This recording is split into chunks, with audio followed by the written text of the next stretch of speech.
여호야다가 죽은 후에 유다 방백들이 와서 왕에게 절하매 왕이 그들의 말을 듣고 그의 조상들의 하나님 여호와의 전을 버리고 아세라 목상과 우상을 섬겼으므로 그 죄로 말미암아 진노가 유다와 예루살렘에 임하니라. 그러나 여호와께서 그들에게 선지자를 보내사 다시 여호와에게로 돌아오게 하려 하시매 선지자들이 그들에게 경고하였으나 듣지 아니하니라. 이에 하나님의 영이 제사장 여호야다의 아들 스가랴를 감동시키시매 그가 백성 앞에 높이 서서 그들에게 이르되 하나님이 이같이 말씀하시기를 너희가 어찌하여 여호와의 명령을 거역하여 스스로 형통하지 못하게 하느냐 하셨나니 너희가 여호와를 버렸으므로 여호와께서도 너희를 버리셨느니라. 하늘 무리가 함께 꾀하고 왕의 명령을 따라 그를 여호와의 전뜰 안에서 돌로 쳐 죽였더라. 요아스 왕이 이와 같이 스가랴의 아버지 여호야다가 베푼 은혜를 기억하지 아니하고 그의 아들을 죽이니 그가 죽을 때에 이르되 여호와는 감찰하시고 신원하여 주옵소서. 1주년 말에 아람 군대가 요아스를 치려고 올라와서 유다와 예루살렘에 이르러 백성 중에서 모든 방백들을 다 죽이고 노략한 물건을 다메섹 왕에게로 보내니라. 아람 군대가 적은 무리로 왔으나 여호와께서 심히 큰 군대를 그들의 손에 넘기셨으니 이는 유다 사람들이 그들의 조상들의 하나님 여호와를 버렸음이라. 이와 같이 아람 사람들이 요아스를 징벌하였더라. 요아스가 크게 부상하매 적군이 그를 버리고 간 후에 그의 신하들이 제사장 여호야다의 아들들의 피로 말미암아 반역하여 그를 그의 침상에서 쳐 죽인지라. 다윗 성에 장사하였으나 왕들의 묘실에는 장사하지 아니하였더라. 반역한 자들은 암몬 여인 시므아세 아들 사밧과 모압 여인 시므리세 아들 여호사밧이더라. 요아스의 아들들의 사적과 요아스가 중대한 경책을 받은 것과 하나님의 전을 보수한 사적은 다 열왕기 주석에 기록되니라. 그의 아들 아마샤가 대신하여 왕이 되니라. 여러분 반갑습니다. 오늘도 퀴트로 여는 기막힌 하루입니다. 본 말씀 역대하 24장 17절부터 27절의 말씀입니다. 자, 오늘 우리가 이 큐티 말씀을 보면 참 당황스러움을 느낄 수밖에 없습니다. 왜 그렇습니까? 자, 어제 큐티 말씀까지만 해도 하나님의 성전을 보수하는 데 열심을 내며 하나님 앞에 선을 행했던 요아스입니다. 그런데 오늘 큐티로 넘어오면서 이 요아스가 180도 다른 인물로 변해버렸기 때문입니다. 여호야다가 살아있을 때는 그렇게 여호야다의 양육을 잘 받고 신실했던 요아스가 그가 죽자마자 여호와의 전을 버리고 우상을 섬기고 급기야 그 죄를 지적하고 회개를 촉구하는 여호야다의 아들 스가랴를 죽이는 일까지 벌이게 됩니다. 그리고 그는 끝내 하나님의 진노를 받아 남유다 왕 최초로 반역에 의해 암살을 당하는 이 최후를 맞이하게 된 것이죠. 자, 여러분, 우리는 이렇게 변해도 너무 변해버린 요아스를 어떻게 생각해야 할까요? 왜 이런 일이 일어납니까? 여러분, 우리가 이 요아스에게 주목해야 되는 이유는 이 요아스의 이런 변화가 꼭 그만의 문제가 아니기 때문입니다. 우리 모두에게도 얼마든지 일어날 수 있는 문제라는 것입니다. 여러분, 많은 사람들이 흔히 하는 말로 이 사람은 쉽게 변하지 않는다 라고 합니다.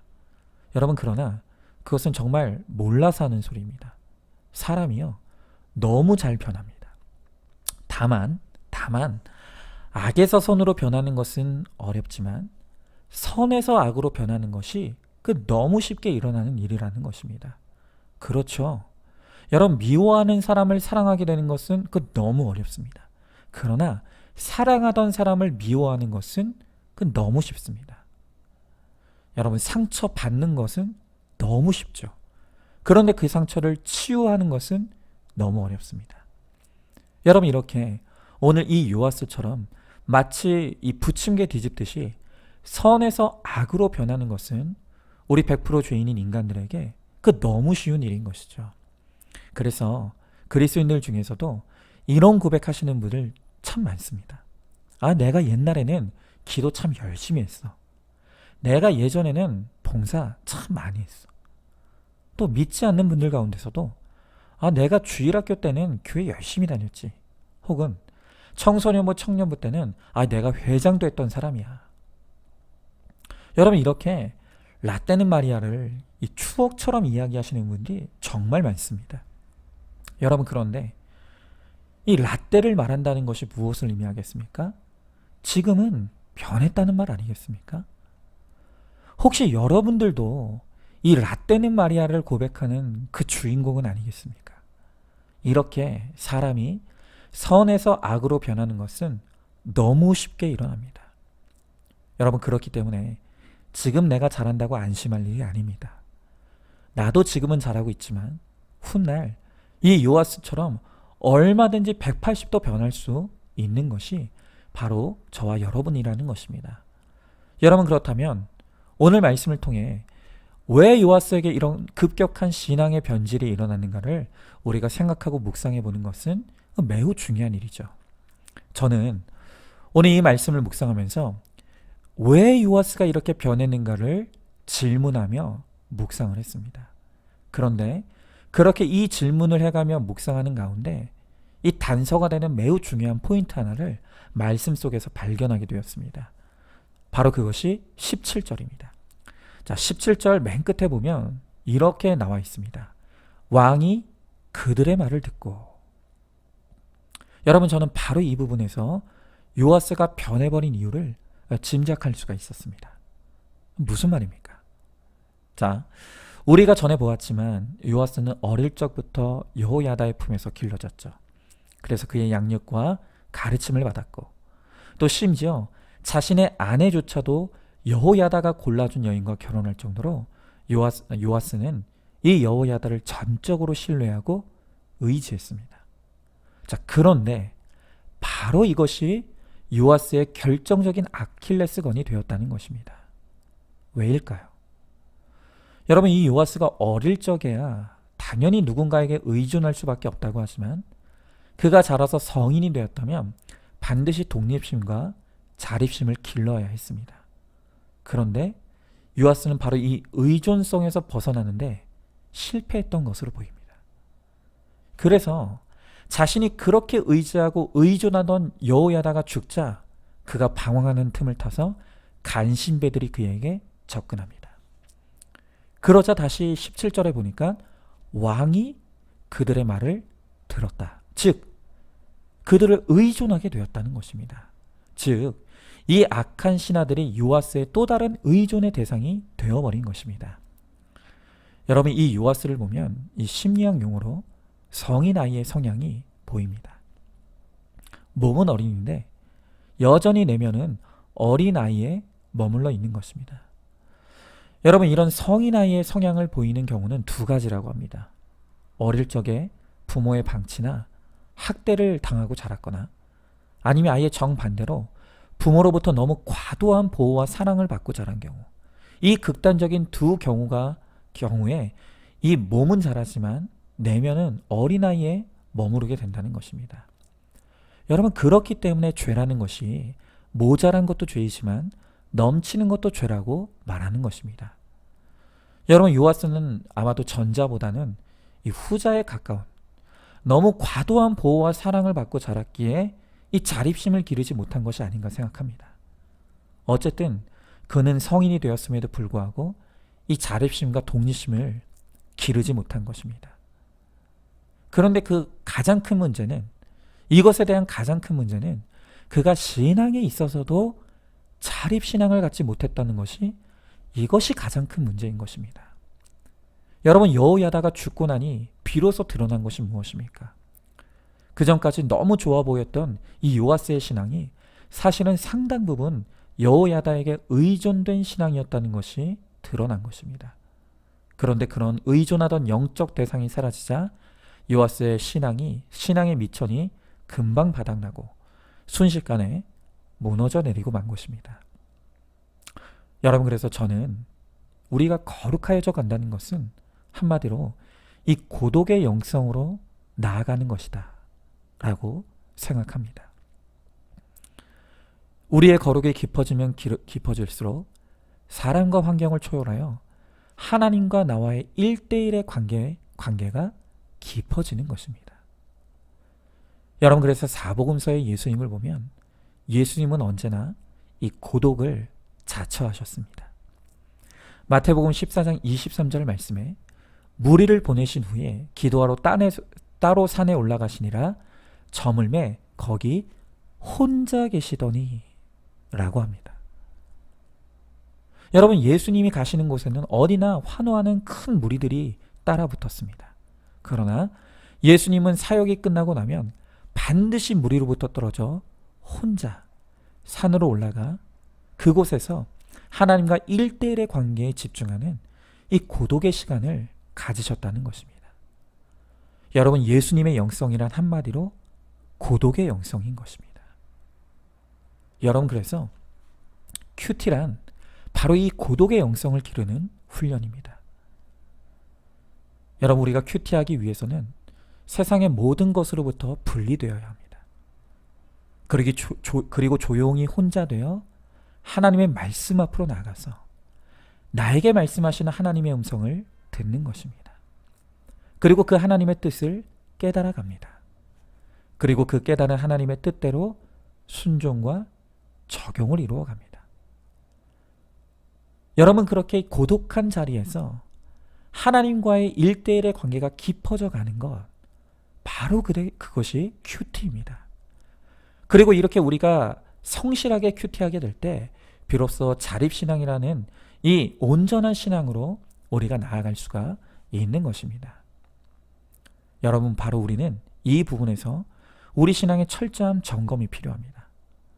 자, 대부분의 건강하게 성장하는 교회들을 보면 그 가장 중요한 요인 중에 하나가 바로 목회자입니다. 목회자의 깊은 영성과 탁월한 설교, 그리고 뛰어난 리더십으로 인해 사람들이 모여들고 교회는 성장합니다. 자, 그런데 여기서 아이러니한 것은 이렇게 목사님 한 사람의 능력이 뛰어나면 뛰어날수록, 그래서 목회자에 대한 주목도가 높으면 높을수록 그 목사님이 은퇴하거나 돌아가신 후에 이 교회 전체가 방황에 빠지는 일들이 종종 벌어집니다. 여러분, 왜 이런 일이 벌어지겠습니까? 그것은 그 탁월한 목사님에게 과도하게 의지하고 의존하느라 자립신앙을 기르지 못했기 때문일 수 있습니다. 자, 여러분, 그렇다고 목회자가 중요하지 않다, 이런 말이 아닙니다. 공동체가 중요하지 않다, 절대로 이런 말이 아닙니다. 목회자로부터 공급되는 설교 너무 중요합니다. 또 믿음의 지체들과 이 공동체 안에서 교제하는 것도 너무나 중요합니다. 그러나 그렇다고 목회자의 설교에 의존하고 사람들에게 의지해서는 안 됩니다. 그 설교와 지체들을 통해 은혜를 받고 힘을 얻고 성장했다면 그 다음에 나아가야 될 길은 바로 하나님과의 1대1 관계를 깊이 하는 이 고독의 영성으로 나아가야 하는 것입니다. 여러분, 바울도 바로 이것을 강조하는 것입니다. 사도행전 14장을 보면 바울과 바나바가 1차 전도 여행을 할 때 루스드라라는 곳을 방문하게 되었습니다. 그런데 그곳에는 날 때부터 걷지 못하는 한 여인이 있었는데요. 그런데 바울이 그를 명하여 일어나 걷게 하는 엄청난 기적을 베풀게 된 것입니다. 바로 그때 그 기적을 본 그 마을의 사람들이 바울과 바나바를 신으로 추앙하면서 그들을 위해 제사까지 지내고자 하게 됩니다. 그때 바울은 자신을 신으로 떠받들며 의존하려고 하는 사람들을 보면서 사도행전 14장 15절에 이렇게 외칩니다. 자, 제가 공동 번역으로 한번 읽어보도록 하겠습니다. 잘 들어보시기 바랍니다. 여러분, 이게 무슨 짓입니까? 우리도 여러분과 똑같은 사람입니다. 우리는 다만 여러분들에게 복음을 전하여 여러분들이 이런 헛된 우상을 버리고 살아계신 하나님께 돌아오게 하려고 왔을 따름입니다. 이 하나님은 하늘과 땅과 바다와 그 안에 있는 모든 것을 만드신 분입니다. 자, 여러분, 지금 바울이 외치는 것이 무엇입니까? 사람은 믿음의 대상도 아니고 의지의 대상도 아니라는 것입니다. 사람을 의지하지 말고 오직 살아계신 하나님만을 의지하라는 것입니다. 여러분, 바울이 어떤 사람이죠? 그는 한마디로 대사도입니다. 탁월한 영성과 엄청난 기적을 나타내던 능력의 사람이었다는 것입니다. 그런데 그런 그가 하는 말이 무엇입니까? 나를 주목하면 안 된다는 것입니다. 나에게 의존하지 말라는 것입니다. 나의 능력의 원천이신 하나님을 바라보고 하나님을 의지하라는 것이죠. 한마디로 자립신앙을 가지라고 외치고 있는 것입니다. 여러분, 우리가 흔히 사람 때문에 시험 든 성도들을 위로하면서 하는 말이 있죠. 아이, 교회를 사람 보고 다니나 하나님 보고 다니지. 여러분, 그런데 이 말은요, 반은 맞고 반은 틀립니다. 교회 처음 나와 처음 예수 믿는 초신자들은 당연히 사람을 볼 수밖에 없습니다. 그들은 아직 영적으로 완전히 깨어나지 않았기 때문에 사람을 통해서만 하나님을 보고 느낄 수밖에 없습니다. 여러분, 그래서 신앙생활 초기에는 사람 보고 교회 다니는 게 맞습니다. 그러나 신앙의 연수가 쌓이고 믿음이 성장과 성숙을 이루게 되면 이제 사람 보고 신앙생활하는 수준에서 벗어나야 합니다. 그리고 하나님만을 바라보는 신앙으로, 자립신앙으로 나아가야 합니다. 여러분, 왜 그렇습니까? 다시 강조하지만 사람은 그 누구라도 우리의 의지의 대상, 믿음의 대상이 될 수 없기 때문입니다. 아무리 뛰어난 목회자라 할지라도 결국 사람일 뿐입니다. 언제든 나를 떠날 수 있고 상처와 실망을 안겨줄 수도 있습니다. 그러나 그렇게 믿었던 사람이 나를 떠나고 또 실망할 수 있는 일이 일어날 때에도 고독의 영성을 가지고 자립신앙을 이룬 사람들은 사람 때문에 흔들리거나 넘어지지 않습니다. 여러분, 그래서 우리가 사람 때문에 시험 들었다고 하고 사람 때문에 실망했다고 하면 그 오히려 부끄러워해야 할 일이라는 것을 알아야 합니다. 아니, 신앙생활 그렇게 했는데도 오죽이나 내 신앙이 자라지 못하고 자립하지 못했으면 여전히 사람에게 휘둘려서 시험에 들고 실망하겠습니까? 여러분, 혹시 사람에게 실망했습니까? 사람에게 배반당했습니까? 그렇다면 감사하시기 바랍니다.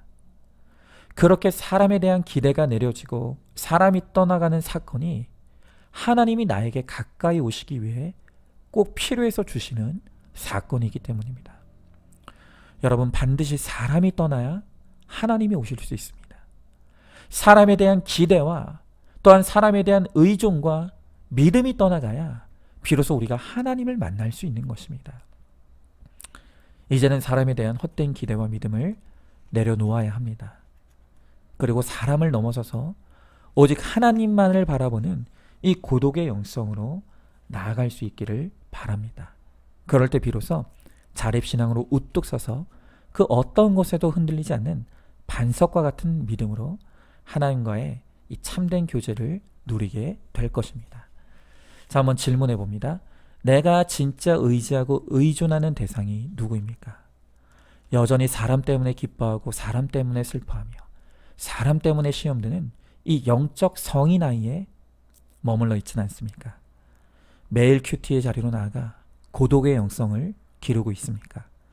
하나님만이 나의 믿음과 의지의 대상으로 믿고 섬김으로 어떤 것에도 흔들리지 않는 반석과 같은 믿음으로 나아가시기 바랍니다. 자, 오늘도 5월 21일 보석상자입니다.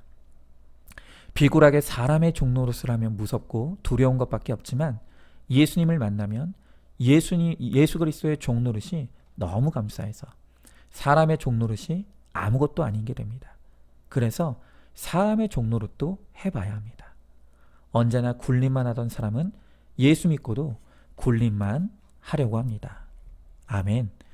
오늘도 큐티로 기막힌 하루를 살아내는 하늘가족 공동체 우리 모든 성도님 되시기를 주님의 이름으로 축복합니다.